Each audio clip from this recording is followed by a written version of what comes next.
Good evening, everyone, and welcome to Writers of the Future. I'm Joe Mantello. I'm out here in Los Angeles doing interviews with the winners of the Writer of the Futures Awards. We are both illustrators and authors. It's been a great 5 days since I've been here. I will be coming back to New Orleans soon, so be aware. Um, we have Leah Ning coming with us. We're just going to be talking to her in just a second. Remember, guys and girls, there's going to be a lot of interviews coming up. So just in winners, there's going to be 33. Then judges are going to be 12, and of course, I'm going to have um, John and Emily on with me. I'm also going to bring a couple of other members of the staff on with me because I want everybody to get a feel of who these people are. I mean, they have been fabulous. I've just been stunned. So, Leah, tell me a little bit about yourself. Well, hi. No, I wrote Yellow and Pink in Writers of the Future, Volume 36, and I'm totally I going to think put I you on the spot remember about that. that later. I think I remember that. I I'm old. You certainly got to hope remember. so. Remember, I'm old, but I think I do remember that. I certainly hope so. But I live in Virginia with my husband, and we have two big fluffy cats. We have a dog, and we have a pair of sugar gliders, which, if you don't know what those are, they are exactly as cute as they sound. Go Google them. They're little marsupials from Australia, and they climb all over you, and they feel like living velvet. Um, so yeah, that's about me. so you writer, right? Yeah. Yes. I thought I heard you say it right. Oh, yeah, you just told me the name of the title. Jesus, excuse me. How dare you? Oh, I'm getting old, people. But anyway, so what made you think you could write? Well, that's the thing is that I wasn't sure. So I had taken a pretty long hiatus from writing when I was in college, probably about 8 years actually. I didn't really do much writing. And I was taking a walk around the block with my husband one night, and I was like, "Man, you know what I miss? I miss writing." And he goes, "You write?" So I was like, "Well, I mean, I used to kind of when I was a kid, but I miss it." So I started writing again, and I wrote like 10,000 words on a novel, and I had no idea what I was doing, and it was total tripe. So I was like, okay, let me go like look around, see what I can find for resources, and then I find this contest called Writers of the Future. I found it on Reddit, of all places. I know it's kind of strange you found it. Right? Yeah. I think somebody had posted on the writing subreddit that they got an honorable mention in this contest. And I'm like, what the heck is that? So I went and I found it. And the thing that really interested me was that they had the tiered rejection system. And I was kind of in a state where I was like, I don't really know how good of a writer I am. Am I semi decent? I don't know. I have no idea. But they've got this tiered rejection system. So maybe I can find out. So I submitted to Writers of the Future because I found this 12 days before the submission deadline for, I believe it was quarter 3. And I got roundly rejected, as it should have been. I mean, not to be down on myself at all. It was just, I hadn't written in 8 years. I was blowing off the rust. I wrote an 8,000 word story that started with somebody walking to a meeting. Don't do that. So, then I was like, okay, well, now I have 3 months to write a new story. That's a little bit better than 12 days. So I sat down and I wrote Yellow and Pink, and I wrote 4,000 words in the first draft. And I gave it to my husband, and he was like, this is good, but it's a little spare on the details. And also the ending is awful. Fix that. And I was like, okay, I will fix that thing. So I gave it an extra 2,000 words. I changed the ending to what it should have been in the first place. And I submitted it, and shockingly enough, I won. This year's been quite a few first and second time winners. Artists, there was 5 first time winners. I was like, wow. Yeah. Because I personally have met some people here that have long term trying to get in. Yeah, So for it's sure. excellent. So that also just means the quality of writing is coming from our country. I'm glad to hear that. Excuse me. Yeah. Because like I was telling everybody, it's so hard to find anything original anymore. And I know enough people know their imaginations aren't going, but for some reason, I guess it's the money. We're just not getting anything new. But like I was telling you, Netflix, Hulu, Amazon are all looking for new shows. And you see how massive Amazon are. They're constantly looking for everything. So is Netflix. Hulu's, they're looking, but they're not quite as crazy as Amazon and Netflix are. But they need that. And then remember, every radio show in the country, on the planet for that matter, is looking for new guests. Yep, for sure. Now, if a story falls into a particular category, you can always go see shows like the guy yesterday was talking about ghosts. Is where you get the whole paranormal industry out there. I said it used to not be one, but it's a big one now. You got channels dedicated to it. You got History Channel. There's a lot of that. So there's Discovery. There's actually some new channels that dedicate themselves to that. And there's got to be 500,000 podcasts for ghosties. And it's so bad that even I don't want to look at them anymore. I'm like, oh God, stop. Y'all kill me. Mm-hmm. So I got to ask you, I told you I was going to put you on the spot. You said maybe you remembered my story. So I'm curious what you remember about it. At the moment, nothing. Matter of fact, I'm an honest person, but it's funny because I was talking about somebody about a different story last night, and I hate to even say this, I remember the first 2 words. But right now it's different because last night we were drinking all night and we've been all running crazy. But yeah, that'll do it. But I remember the title as soon as you said it, which is weird. See, now when you leave in the middle of the back of my head, like, oh shit. You're gonna be like, oh yeah, it was that really sad one about the time travel and the But you'll know, and the reason I wanted you to do that is to see you didn't see me squirming or scrambling or what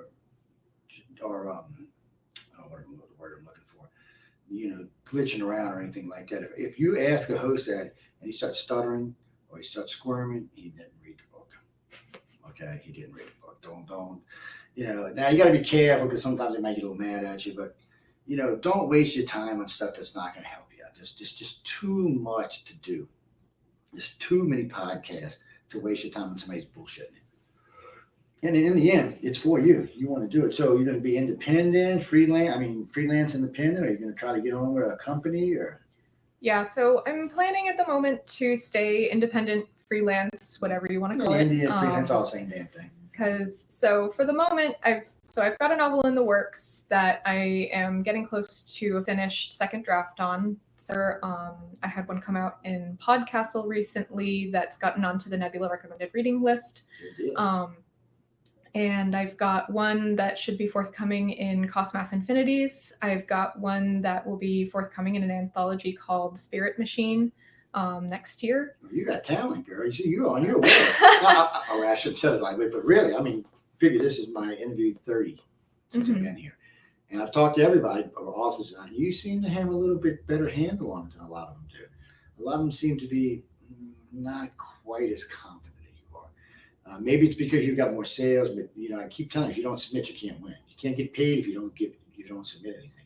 So you seem to have a pretty good handle on it, and you seem to be very comfortable with it. So that's a big plus right off the bat. So you're going to be probably up with Luke in these interviews.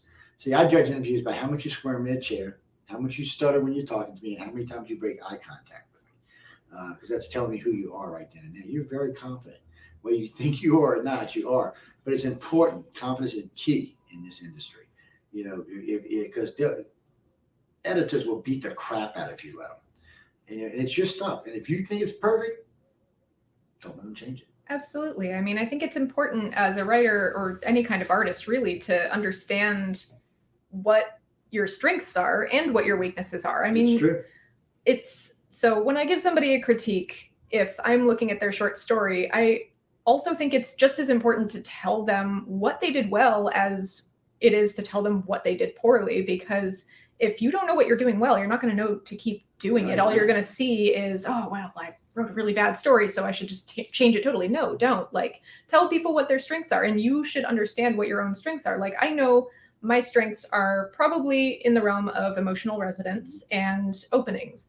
I know my weaknesses are in world building, and I know that, so I can sit down and improve on it. I can ask people who are critique partners to look at my world building a little more closely and tell me hey, did I white room it? Which is just, did I actually describe the setting or did I forget? But it's like you said, if you don't start submitting to places, you're never going to know if you're actually doing a good job. And that's the truth. You're not. And you can't. And people say, well, what about rejection? Well, you're going to get rejected sometimes. Don't let it beat you up. It's going to happen. Absolutely. And you're going to be like, oh, and sometimes they might write back to you and say, hey, I liked it, but this, and this. And writers won't do that. Writers will just they're very polite. They're very, very nice people. Mm-hmm. And see, when we do critique on other radio shows, because I get people from other networks call me all the time, I'm honest with them. I'm not brutal, but I'm honest. I said, look, you did this, and this. If you can get that under control, you're fine. And then sometimes you'll hear me say, you just need to get out of radio. You don't have what it takes. Hey, like I said, I hate listening to my own voice. That's why I always make somebody else listen. Because I'll then turn the damn thing off and leave. And so I know that. I don't want to get into this much because I know we got to go. But Luke Wild and I had some questions last week. We got into some DC, Marvel DC World stuff, character building basically. So we all know that we're moving forward. We're trying to advance our country. We're trying to not be the pigs we were 30, 40, 50 years ago. So what we were talking about, we talked about the Black Panther. That was a good series. You didn't have to you developed a black character for the black audience, and it was great. It did well. Everybody liked it. It was just a great movie. But Marvel tended to take some other directions that seems to be hurting them. They're going to make Thor a woman, which is that's not that bad. It's just probably the one they're picking that's going to cost them a lot of listen audience. But my thing is, we have Wonder Woman. Why don't we just develop a new character?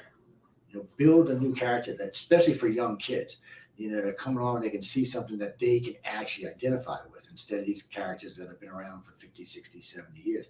Changing them just isolates half your audience or more.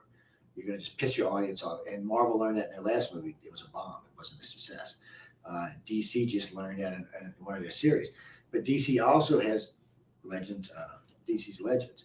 It's a really good deal. I wouldn't say it's really good. It's kind of campy is what it is. But it's in seven, six. Damn. In its seventh season, sorry. So they have the lesbian couple who's the captain and all. They got married on the ship.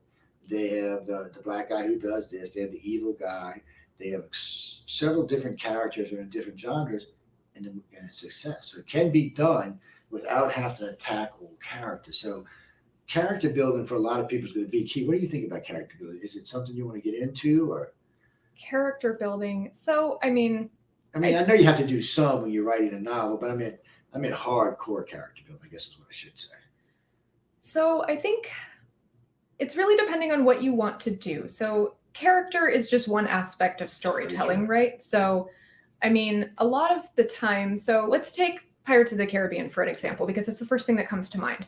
It's an interesting story, sure. You've got some pirates and you've got some ocean, and that's great and all. But the thing that people are most identifying with in that movie, I know a lot of people like Jack Sparrow, Captain Jack Sparrow, because he's weird and he's unique and he's got some interesting quirks and he gets himself out of situations in some really unique ways. He appears to be a total idiot, but somehow he gets out. And so I think character building is an important thing because it does give people something to identify with, and it gives people something and someone to love.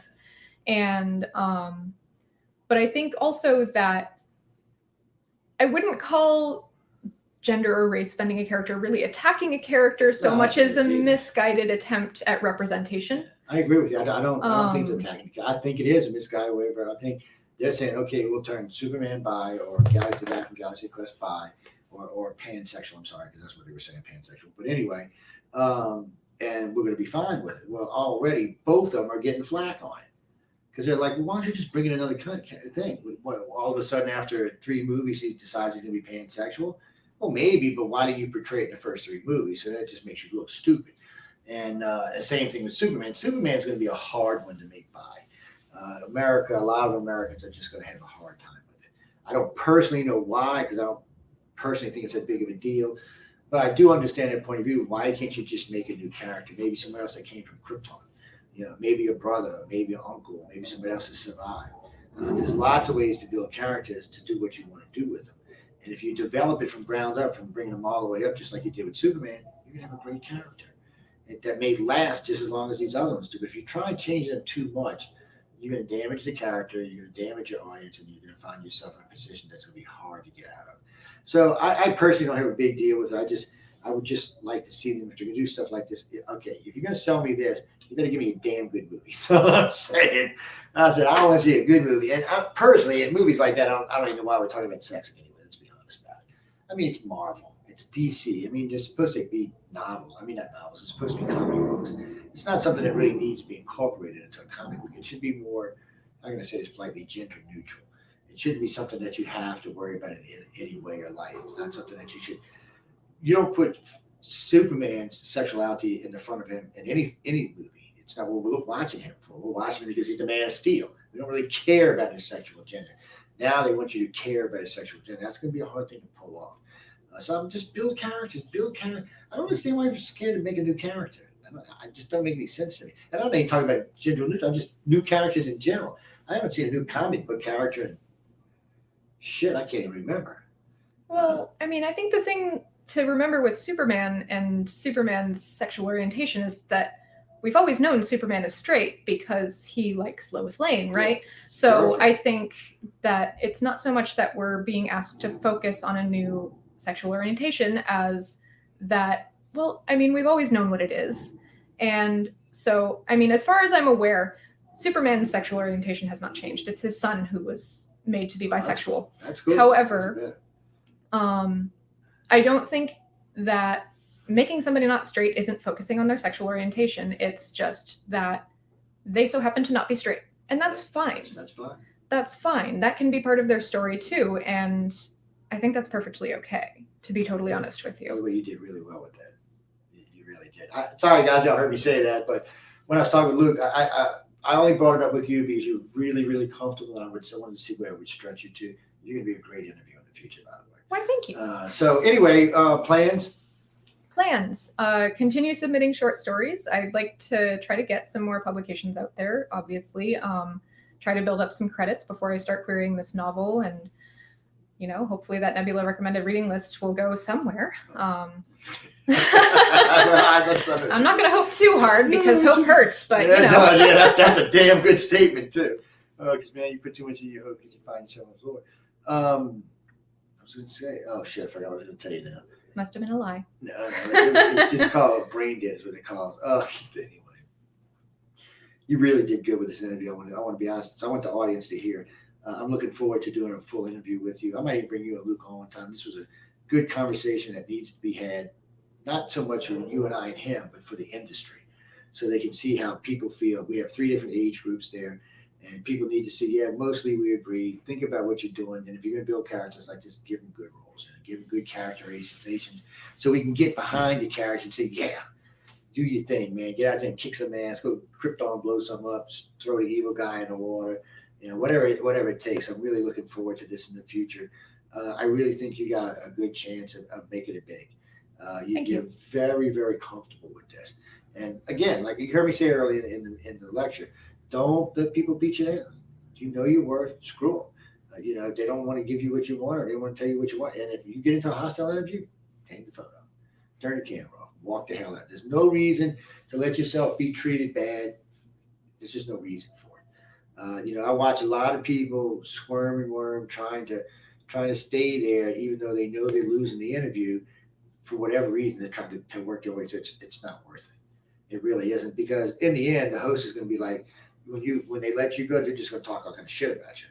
They're going to be like, blah, blah, this, blah, blah. Oh, she's crazy. She's never going to be able to do this. She's never going to do that. And there's no reason to put yourself there. You're an intelligent woman. You seem to really have a good grasp on what's going on. You have a good, we just talked about character, but you seem to have a good grasp on that. I look forward to seeing when you get rich. Remember, Joe, say hi. But anyway, tell everybody good night. We're going to go get something to eat here. Well, good night. And thank you for having me on. I really appreciate it.